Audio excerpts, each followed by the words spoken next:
कल्पना करंतु एक सुवर्ण नगरीर जहाकु स्वयं भगवान तैयारी करिथिले आउ परे सेही समुद्र रे ही ताहा लीन होईगला। तेबे एहा कोन केवल एक किंबदंती ना एहा पछरे किछि सत्यता भी अछि। चलंतु आज आमे एकाठी बुढ़िबा सेही रहस्य रे हजी जाइथिबा द्वारका सहरर अनुसंधान। ଏହି କାହାଣୀର ଆରମ୍ଭ ହୁଏ ମହାଭାରତର ପୃଷ୍ଠାରୁ। ଭାବି ହେଉଛି ଭଗବାନ କୃଷ୍ଣ ନିଜେ ଗଢ଼ିଥିବା ଏକ ବିଶାଳ ସମୃଦ୍ଧ ସହର ଯାହା ଶେଷରେ ଆରବ ସାଗର ଗଭୀର ଜଳରାଶିରେ ହଜିଗଲା। ଆଉ ଶହ ଶହ ବର୍ଷ ଧରି ଲୋକମାନେ ଏହାକୁ କେବଳ ଏକ ମନଗଢ଼ା କାହାଣୀ ବୋଲି ହିଁ ଭାବି ଆସୁଥିଲେ। ତେବେ କିମ୍ବଦନ୍ତୀ ଅନୁସାରେ ଏହା ସ୍ୱର୍ଣ୍ଣନଗରୀ ବାସ୍ତବରେ ଥିଲା କେମିତି? କଥା ଅଛି ଯେ ଏହା ସମୁଦ୍ରଠାରୁ ଜମି ଛଡ଼ାଇ ତିଆରି କରାଯାଇଥିବା ଏକ ଏମିତି ସହର ଥିଲା ଯାହାର ସମୃଦ୍ଧିର କୌଣସି ତୁଳନା ନଥିଲା। ଆଉ ପୁରାଣରେ ଯେଉଁ ବର୍ଣ୍ଣନା ମିଳେ ତାହା ସତରେ ଅବିଶ୍ୱସନୀୟ। ଭାବନ୍ତୁ, ଏକ ସୁଦୃଢ଼ ଦୁର୍ଗ, ବଡ଼ ବଡ଼ ରାଜପ୍ରାସାଦ ଆଉ ସବୁକିଛି ତିଆରି ହୋଇଥିଲା ସମୁଦ୍ର ଭିତରୁ ବାହାର କରାଯାଇଥିବା 12 ଯୋଜନ ଜମି ଉପରେ। କିନ୍ତୁ କୃଷ୍ଣଙ୍କ ମୃତ୍ୟୁ ପରେ ଯେମିତି ଗୋଟେ ଯୁଗର ଅନ୍ତ ହେଲା, ଆଉ ତା ସହିତ ଏହି ସହରର ବି। କିନ୍ତୁ ଯଦି ଏହା କେବଳ ଏକ କାହାଣୀ ନୁହେଁ ତ? ଯଦି ଏହା ପଛରେ କିଛି ସତ ଅଛି? ବିଂଶ ଶତାବ୍ଦୀରେ କିଛି ବୈଜ୍ଞାନିକ ଏହି ପ୍ରଶ୍ନ ପଚାରିବା ଆରମ୍ଭ କଲେ।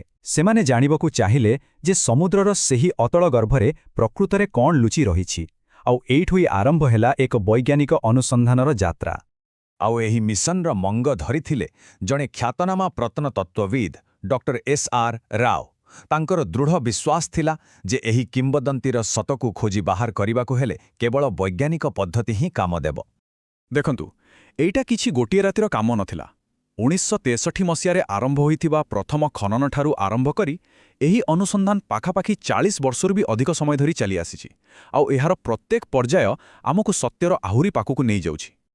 ତେବେ ପ୍ରଶ୍ନ ଉଠୁଛି, ଏତେ ବର୍ଷର ପରିଶ୍ରମ ପରେ ସମୁଦ୍ର ଭିତରୁ ମିଳିଲା କ'ଣ? ଆଉ ଯାହା ମିଳିଲା ତାହା ସତରେ ସମସ୍ତଙ୍କୁ ଆଶ୍ଚର୍ଯ୍ୟ କରିଦେବା ଭଳି ଥିଲା। ଟିକେ ଭାବି ଦେଖନ୍ତୁ, ବୁଡ଼ାଳିମାନେ ସମୁଦ୍ର ପତନଠାରୁ ପ୍ରାୟ 50 ଫୁଟ ତଳେ କ'ଣ ଦେଖିଲେ? ପଥରର କାନ୍ଥ, ଦୁର୍ଗର ମୂଳଧୁଆ ଆଉ ବହୁତ ସୁନ୍ଦର ଭାବେ କଟାଯାଇଥିବା ପଥର ଖଣ୍ଡ। ଏହା କୌଣସି ଛୋଟମୋଟ ଜିନିଷ ନଥିଲା, ବରଂ ଗୋଟିଏ ପୂରା ସହରର ଧ୍ୱଂସାବଶେଷ ଥିଲା, ଯାହାକି ଅଧା ମାଇଲରୁ ବି ଅଧିକ ଜାଗାରେ ବ୍ୟାପି ରହିଥିଲା। ହେଲେ ସବୁଠୁ ଆଶ୍ଚର୍ଯ୍ୟ କରିଦେବା ଭଳି କଥା ଥିଲା ସେଠାର ମିଳିଥିବା ଗୋଟିଏ ଜିନିଷର ସଂଖ୍ୟା। ସେମାନଙ୍କୁ ମିଳିଥିଲା 120ରୁ ଅଧିକ ପଥରର ଲଙ୍ଗର। ଏତେଗୁଡ଼ିଏ ଲଙ୍ଗର ଗୋଟିଏ ଜାଗାରେ କାହିଁକି ଥିଲା? ଆଉ ଏ ଲଙ୍ଗରଗୁଡ଼ିକ ବି କିଛି ସାଧାରଣ ନଥିଲା। ଏଗୁଡ଼ିକ ଭିନ୍ନ ଭିନ୍ନ ଆକାରର ଆଉ ଶୈଳୀର ଥିଲା। କିଛି ତ୍ରିକୋଣୀୟ ତ ଆଉ କିଛି ଇଣ୍ଡୋ ଅରବ ଶୈଳୀର।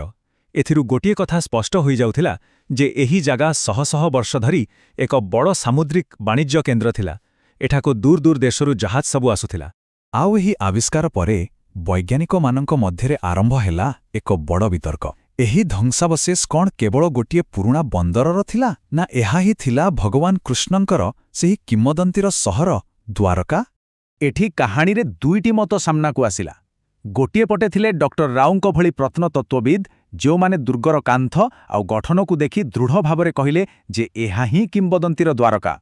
ଆଉ ଅନ୍ୟପଟେ ପରବର୍ତ୍ତୀ ଗବେଷକମାନେ ଯୁକ୍ତି କଲେ ଯେ ଏତେ ସଂଖ୍ୟାରେ ଲଙ୍ଗର ମିଳିବାର ଅର୍ଥ ହେଉଛି ଏହା ଏକ ବଡ଼ ବାଣିଜ୍ୟିକ ବନ୍ଦର ଥିଲା, ପୂରା ସହର ନୁହେଁ।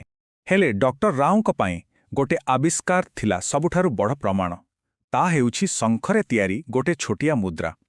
ତାଙ୍କ ମତରେ ଏହା ଥିଲା ଏକ ପ୍ରକାର ପରିଚୟ ପତ୍ର, ଠିକ୍ ଯେମିତି ମହାଭାରତରେ ବର୍ଣ୍ଣନା କରାଯାଇଛି। ସହରର ପ୍ରତ୍ୟେକ ନାଗରିକଙ୍କ ପାଖରେ ଏହା ରହୁଥିଲା। ତାଙ୍କ ପାଇଁ ଏହା ଥିଲା କିମ୍ବଦନ୍ତୀ ସହିତ ଏକ ସିଧାସଳଖ ସଂଯୋଗ। କିନ୍ତୁ ଏହି ରହସ୍ୟର ସମାଧାନ ପାଇଁ ସବୁଠୁ ଜରୁରୀ ଥିଲା ଏହାର ସମୟ ନିର୍ଦ୍ଧାରଣ କରିବା। ଏ ଧ୍ୱଂସାବଶେଷ ପ୍ରକୃତରେ କେତେ ପୁରୁଣା?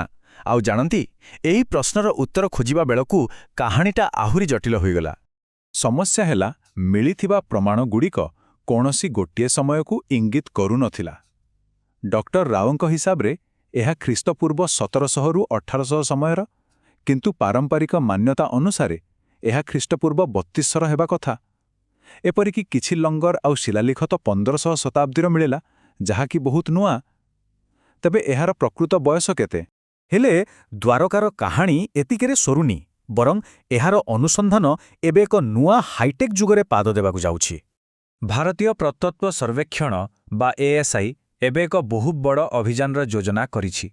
ଏଥର ଆଧୁନିକ ଟେକ୍ନୋଲୋଜି ଯେମିତିକି ସୋନାର ଆଉ ଗଭୀର ସମୁଦ୍ରରେ କାମ କରୁଥିବା ରୋବୋଟ ବ୍ୟବହାର କରାଯିବ। ଆଉ ସେହି ସବୁ ଅଞ୍ଚଳରେ ଖନନ କରାଯିବ ଯେଉଁଠି ଆଜି ପର୍ଯ୍ୟନ୍ତ କେହି ପହଞ୍ଚି ପାରିନାହାନ୍ତି। ଆଉ ଏହି ଅନୁସନ୍ଧାନ କେବଳ ବୈଜ୍ଞାନିକମାନଙ୍କ ମଧ୍ୟରେ ସୀମିତ ରହିବ ନାହିଁ। ଏହାକୁ ଏକ ବିଶ୍ୱସ୍ତରୀୟ ପର୍ଯ୍ୟଟନ କେନ୍ଦ୍ରରେ ପରିଣତ କରିବା ପାଇଁ ବି ଯୋଜନା ଚାଲିଛି। ଟିକେ କଳ୍ପନା କରନ୍ତୁ ତ, ଗୋଟିଏ ସବମରିନ୍ ବା ବୁଢ଼ା ଜାହାଜରେ ବସି ସମୁଦ୍ରର 100 ମିଟର ତଳକୁ ଯାଇ ଏହି ପ୍ରାଚୀନ ଧ୍ୱଂସାବଶେଷକୁ ନିଜ ଆଖିରେ ଦେଖିବାର ଅନୁଭବ କେମିତି ହେବ? ତେବେ ଶେଷରେ ଏସବୁ ଆମକୁ ଆଣି ଗୋଟିଏ ମୌଳିକ ପ୍ରଶ୍ନ ପାଖରେ ଛିଡ଼ା କରାଏ। ଯେତେବେଳେ ଗୋଟିଏ କାହାଣୀ ହଜାର ହଜାର ବର୍ଷ ପୁରୁଣା ହୋଇଥାଏ, ସେତେବେଳେ ପ୍ରମାଣର ପ୍ରକୃତ ମାନେ କ'ଣ? ଏହାର ଉତ୍ତର ହୁଏତ ଆଜି ବି ସେହି ସମୁଦ୍ରର ଗଭୀରତାରେ ହିଁ ଲୁଚି ରହିଛି ଆଉ ଅପେକ୍ଷା କରିଛି ସଠିକ୍ ସମୟର।